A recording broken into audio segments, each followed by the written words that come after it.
Good afternoon, everyone. My name is Mike Allen. I am the Associate Director at Maryland eSeaGrant.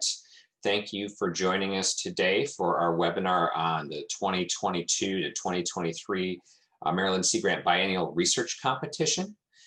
I have two other folks with me who are going to talk about the program today. That's Dr. Fredrika Moser, the Director of Maryland eSeaGrant, and Dr. Bill Hubbard, our Extension Leader. And as we get started, I want to note that the webinar is being recorded and will be made available afterward on our website. So with that, I would like to turn it over to Dr. Moser to get started. Great, Mike, thank you very much. And welcome to everybody to this webinar on our 2022-2023 research competition. For those of you who don't know, Maryland eSeaGrant is a congressionally mandated program. The law was enacted in 1966, and Maryland eSeaGrant began in 1977. We are a University System of Maryland-wide program, but we are administered by the University of Maryland Center for Environmental Sciences, and we are also, our extension program is located in the University of Maryland College of Agriculture and Natural Sciences. There's really four key aspects to this program, which is to support science to inform policy. And we have targeted areas in education, communication, outreach, and of course, research. And that is what brings us here today. Our mandate and mission is to focus primarily on Maryland's Chesapeake and coastal bays and watersheds, and we also have some reach into regional and national issues.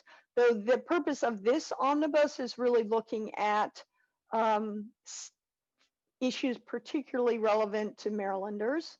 And I also want to note that we are a USM-wide program, but we support efforts, research efforts in academic and research institutions across the state of Maryland. Thank you. Next slide. So we really do work on issues that are in global scale and relevant to Maryland. So for example, carbon cycling, sea level rise, nutrient and geochemical cycles, harmful algal blooms, as well as interest in atmospheric modeling. Next slide, please. But we take a decidedly local Maryland look at these global problems and their applications to the Chesapeake Bay watershed and coastal bays watershed, which is where Maryland eSeaGrant has invested our research dollars traditionally in such places as carbon cycling, marsh carbon budgets, SAVs, flooding, storm surge, coastal inundation. I do want to raise everyone's attention that the eSeaGrant Association has recently developed a concept paper on coastal resilience, which is focused on coastal communities and their response really to the effects of climate change through adaptation and mitigation. And so that's really becoming an increased focus for our program. Coastal community resilience has always been part of our portfolio, but recently we've been interested in how one might expand that into a more holistic approach of climate science and design, which really allows communities to adapt and mitigate for climate change. We also have traditional areas and continue to work in the space of water quality, which remains a primary focus for the Chesapeake Bay region, from HABs all the way to total maximum daily load requirements, and meeting stormwater mandates. So this includes also a wide portfolio looking at nutrients and sediment fluxes, ecosystem dynamics. And in addition, we have a focus on fisheries and aquaculture. And in particular, since our last research funding cycle 2020 to 2022, we now have incorporated aquaculture in a more focused way into our portfolio. But all of these local environmental issues are issues that require more research and translation of research to inform audience, which is really a cornerstone of Maryland eSeaGrant mission. Next slide, please. I want to acknowledge the pain and anguish that has been renewed by the death of George Floyd and the many Black victims before and after him that have heightened our awareness of systemic racism in America. Maryland Sea Grant is committed to expanding our ongoing efforts to integrate education and awareness regarding social justice, equity, and inclusion into our meetings and our strategic planning, our student opportunities, our recruitment, student engagement, all of which affects this RFP and how we can use it as another mechanism to reach out to communities not traditionally supported and looked at for specific environmental concerns that may affect them. Thank you. Next slide, please.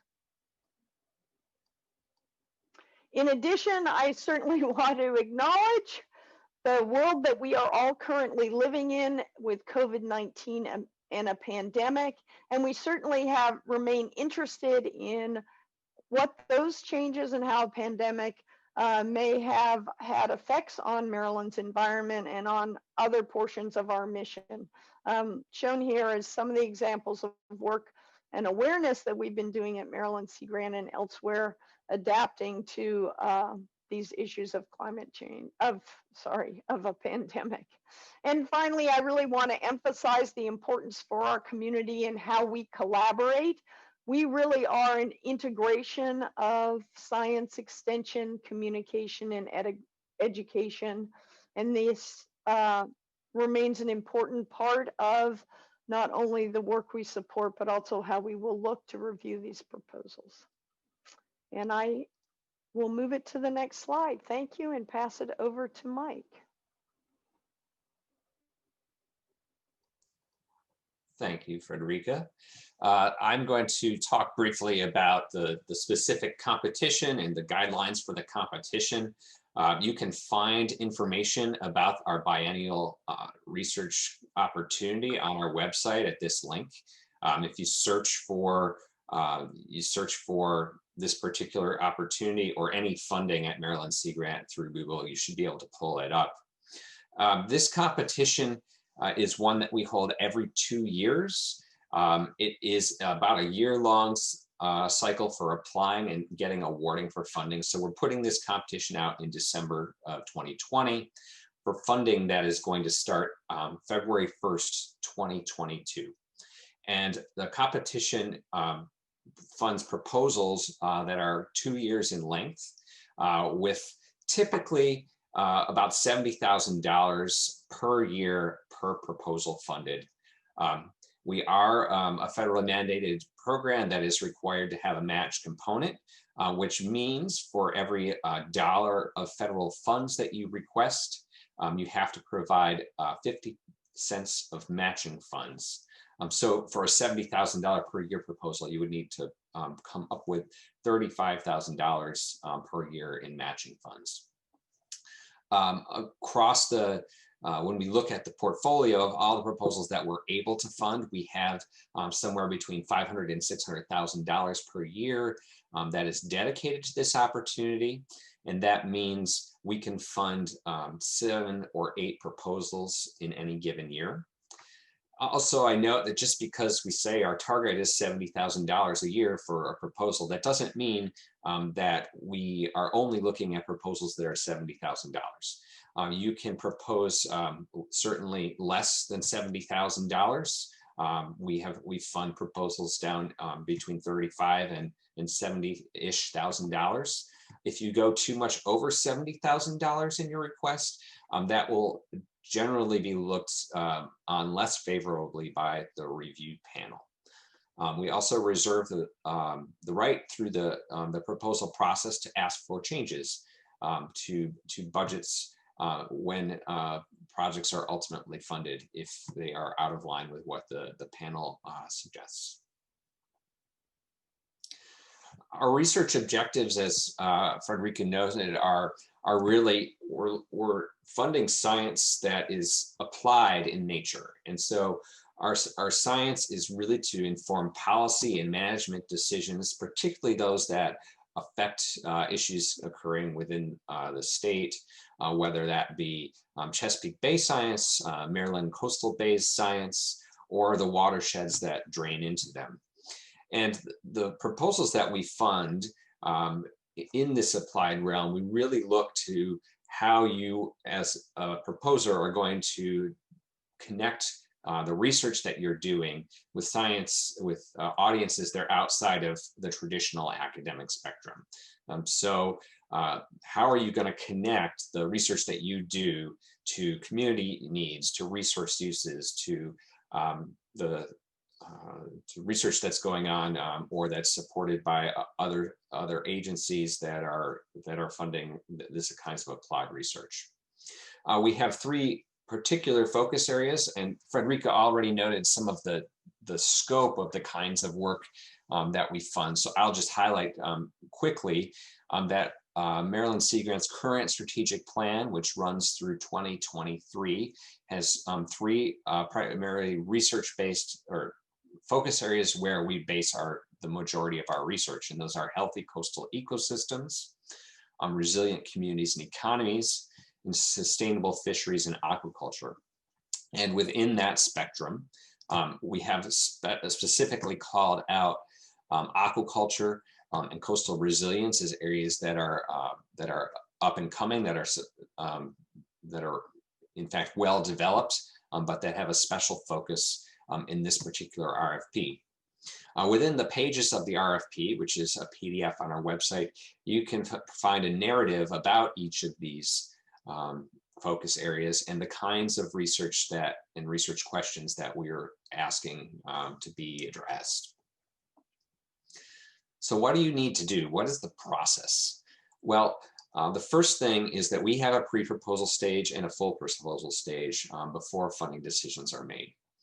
Pre-proposal is a 3-page document plus some other materials that you need to submit to us by January 28th. These come in through our proposal management system, eSeaGrant, on the web, and they are accompanied by a couple things like a curriculum vitae for the different members that are participating in the proposal, as well as some forums in eSeaGrant, and I will show you those in a few minutes.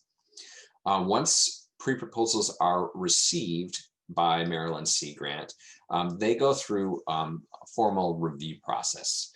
Pre-proposals all get external peer reviews that are sent out to technical experts. They also have an outreach review panel and a technical review panel. The outreach panel is made up of members of our extension faculty who have an interest in the kinds of work that you are proposing. And they will provide feedback on the potential impact of your proposal, as well as the outreach plan that you submit as part of your proposal. In the pre-proposal, you need to provide a 1-page description of what your outreach will be as a separate document. In the full proposal, we ask for a 2-page document that really provides extra detail on exactly who you've engaged, who you're planning to engage, and how the science will be shared. The third focus of review in the pre-proposal stage is a technical panel.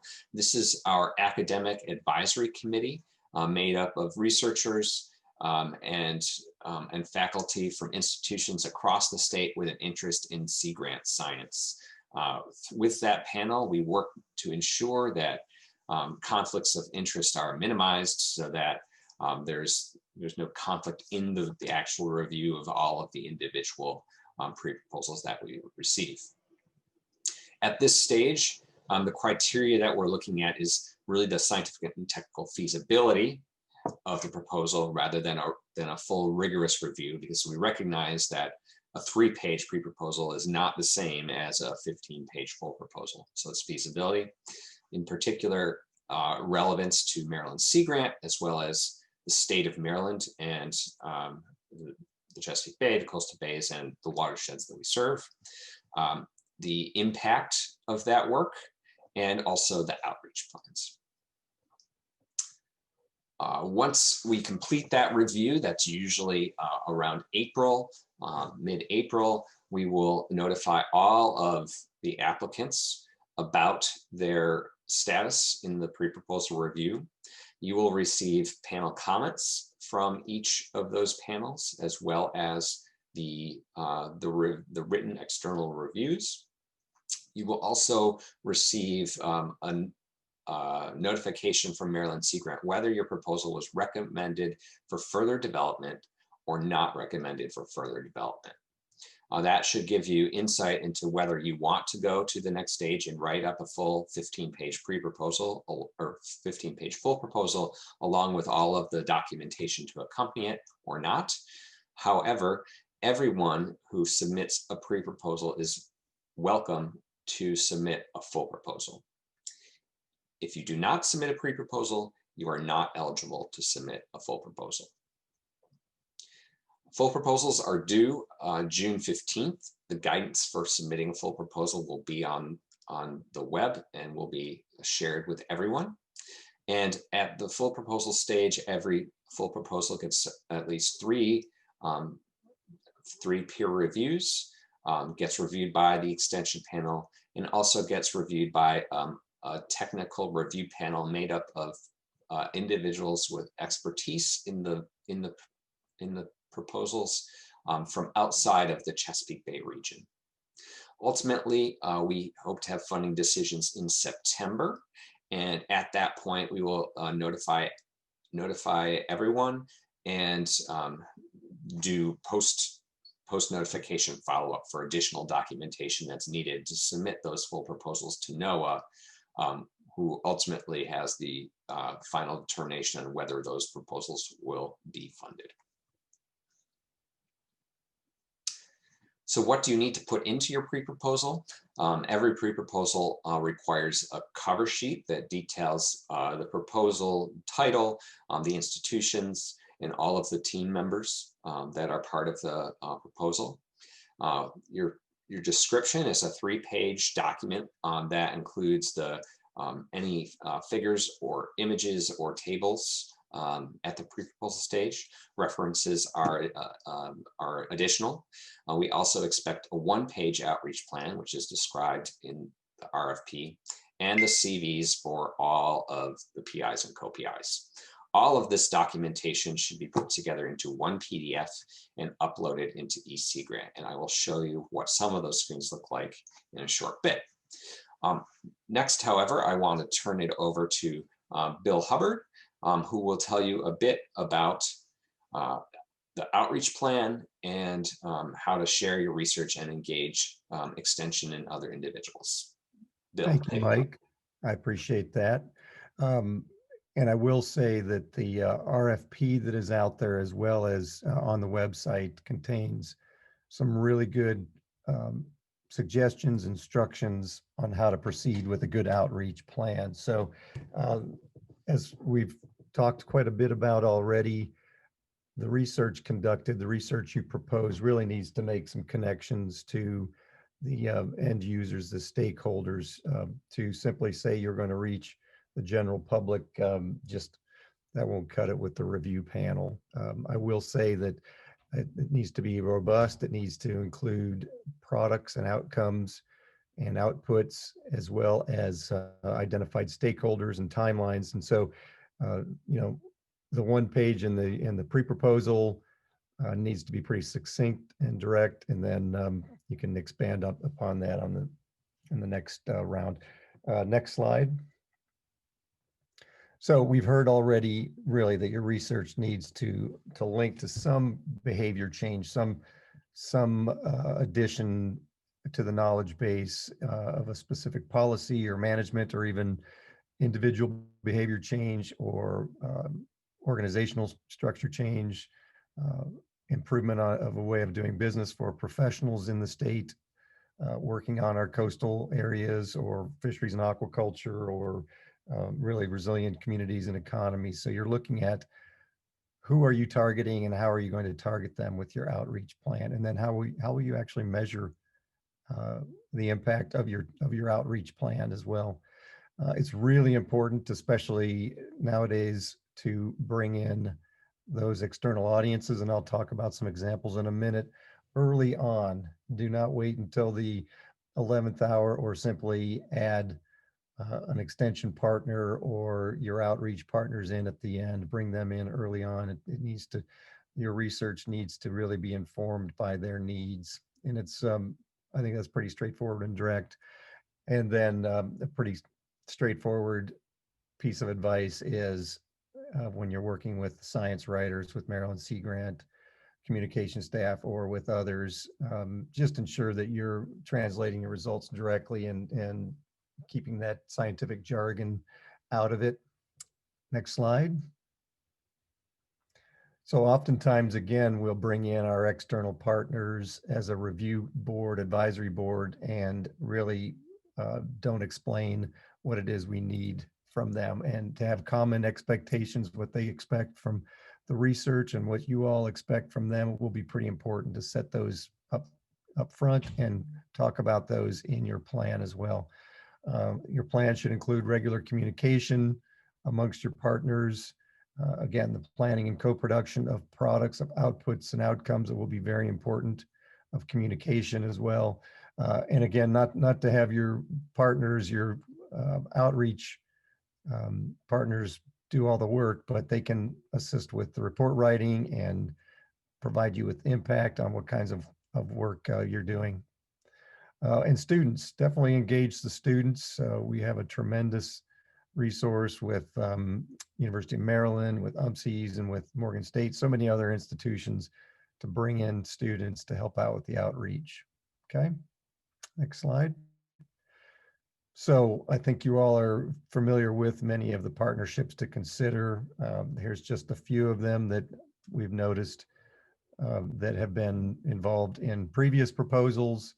And again, the success of your program, your proposal will involve using these partnerships at all levels.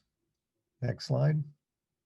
More specific ideas, the Chesapeake Bay program, always willing to participate, especially if it's focused on these three areas we've talked about: the healthy coastal ecosystems and sustainable fisheries and aquaculture, as well as resilient communities and economies. So Chesapeake Bay program, NOAA's got Bay office staff, Maryland DNR, citizen science groups and environmental NGOs, just a plethora of groups around the state, around the Mid-Atlantic region to connect with, and your federal partners are key partners as well. Next slide.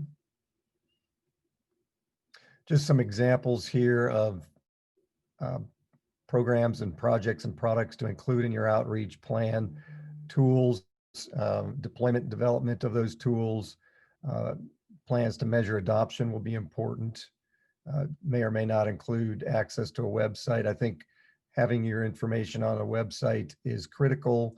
However, it needs to be engaging, innovative, and kept up to date, no doubt. So the web is very important these days, as well as, especially in the next year or two, your online presence.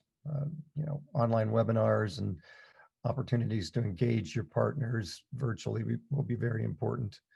Workshops, typical conferences, these kinds of things are very important. Again, ways that you're trying to affect your policy or behavior change. Presentations with partners, fact sheets, really critical. Just remember that you aren't alone. You don't have to be alone with this. Engage with your eSeaGrant communications staff. We've got a list of all of the extension professionals on the Maryland eSeaGrant website that you're more than welcome to connect with. You can contact me if you'd like, if you are looking for specific partners on your research, and I'll be happy to connect some dots on that front. And I think that's it, Mike. A couple of other things. Yeah, again, just utilizing social media, utilizing the media will be important. Lots of opportunities out there, no doubt. So it's a lot easier these days than it used to be to create these little video outreach products and to work with your extension agents and other partners as well. So good luck with your outreach plan. Look forward to seeing them. Thank you, Bill. I will emphasize that these are all great ideas for what you can do, and you need to focus on what makes the most sense for the kind of research that you're going to propose. So there's lots of ideas. you can't do them all and you shouldn't do them all. You should really focus on what is the most appropriate for the information you're looking to find. And our extension panel, as they review pre-proposals, will provide that kind of feedback to you so that once you get the responses from the panel, you'll be able to tailor the full proposal outreach plan even more closely to what makes the most sense for the work that you're going to do. So at this point, I just want to show you some of the stages for putting in a full proposal and a pre-proposal. Here you'll see our eSeaGrant website. Hopefully you have been to this site before.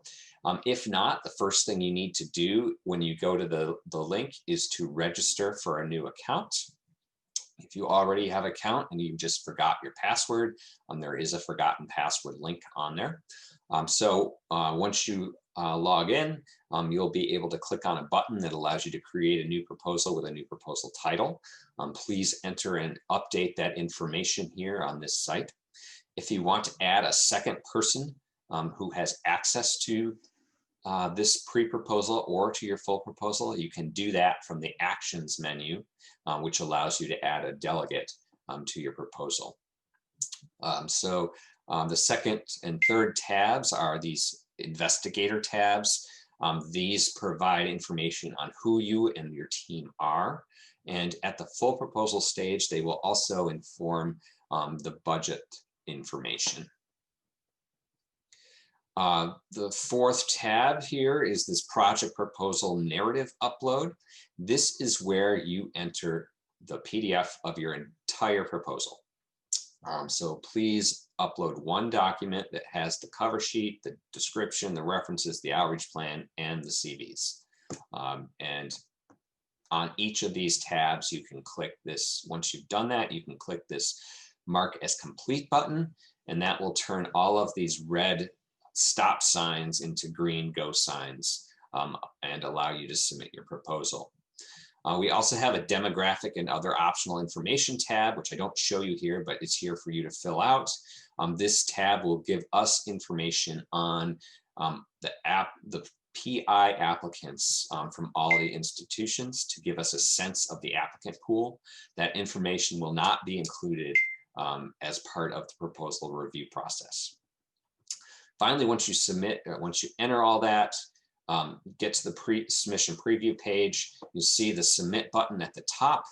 Once you click the submit button, it will say, "Are you sure?" Or it will say, "You didn't submit this, you didn't fill in this information," and then you can go back and do that. It does say, "Are you sure?" and you click submit, the yellow highlighted not submitted button will change to submit, and you will get an email from the system saying that your proposal was successfully submitted.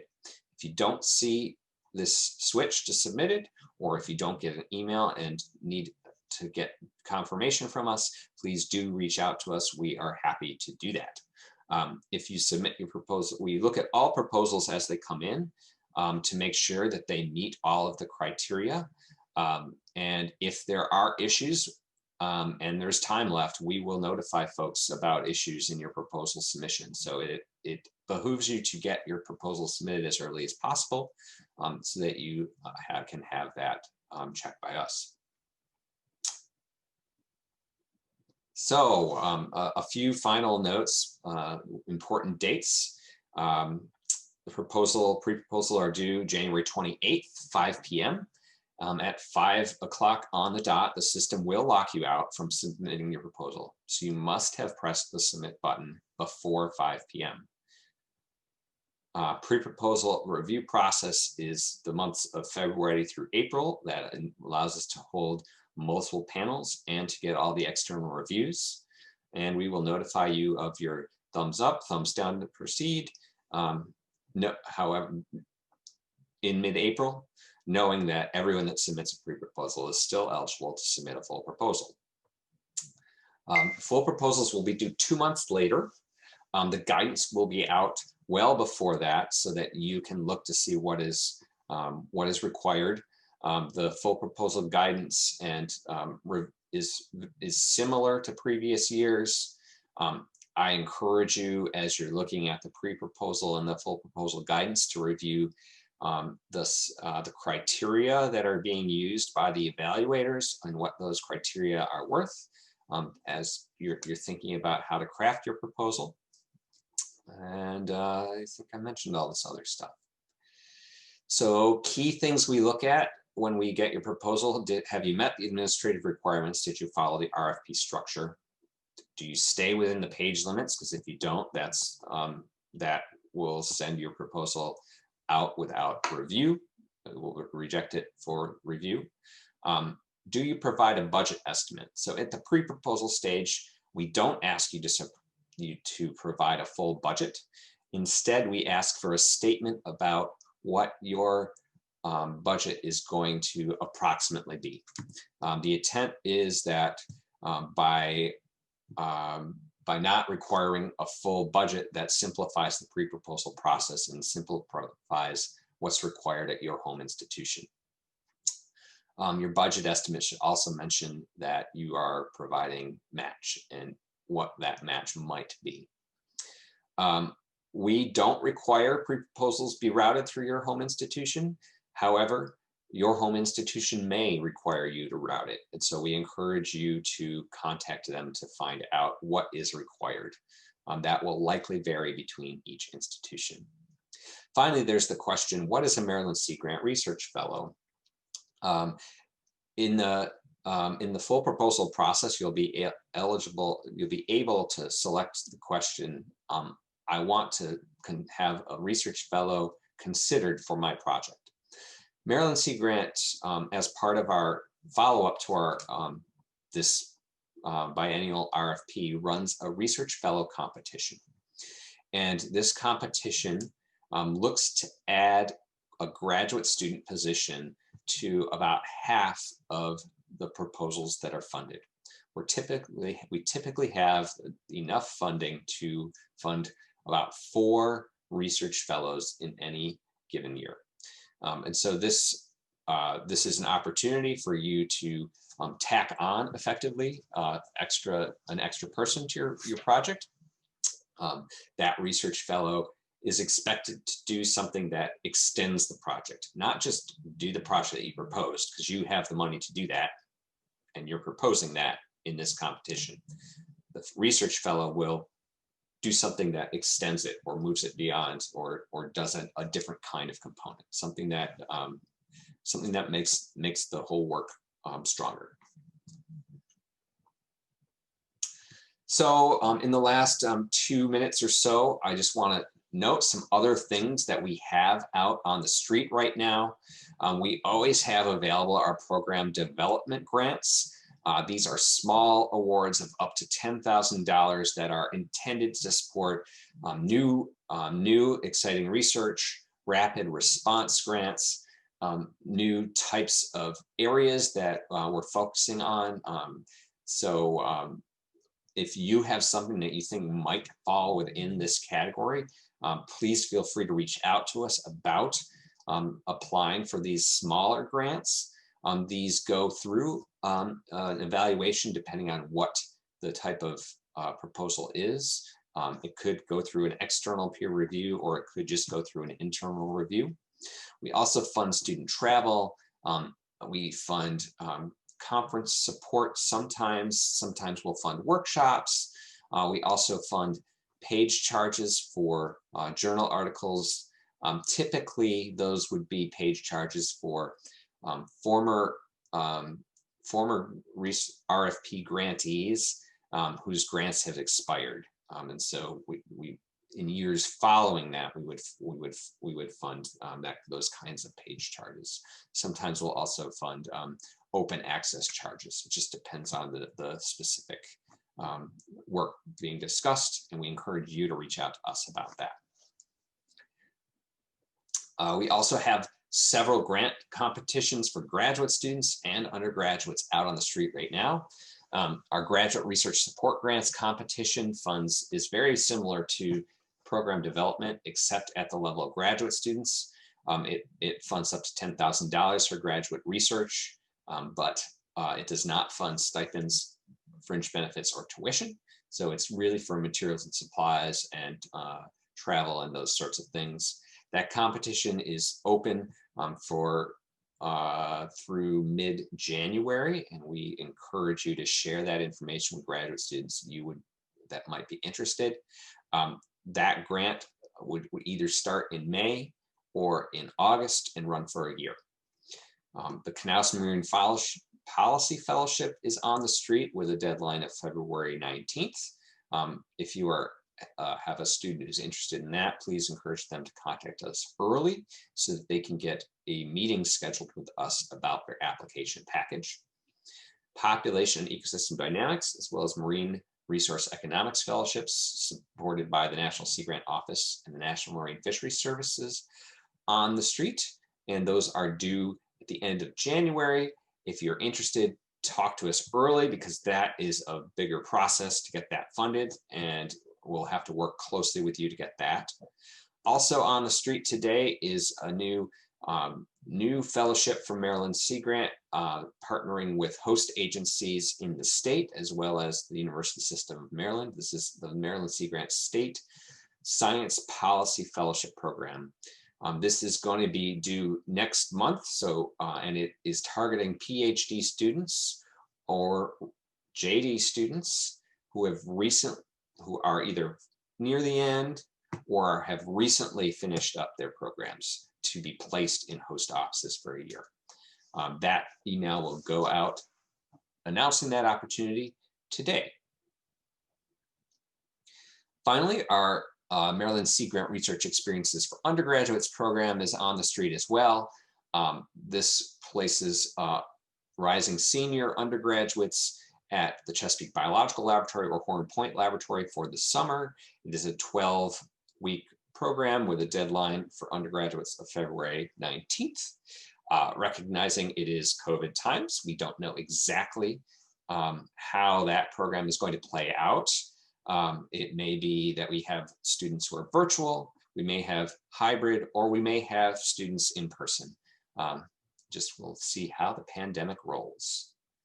So I leave you with some of our contacts and information. All of this is available through our website, mdsg.umd.edu. Please feel free to reach out to us, and we would be happy to answer questions.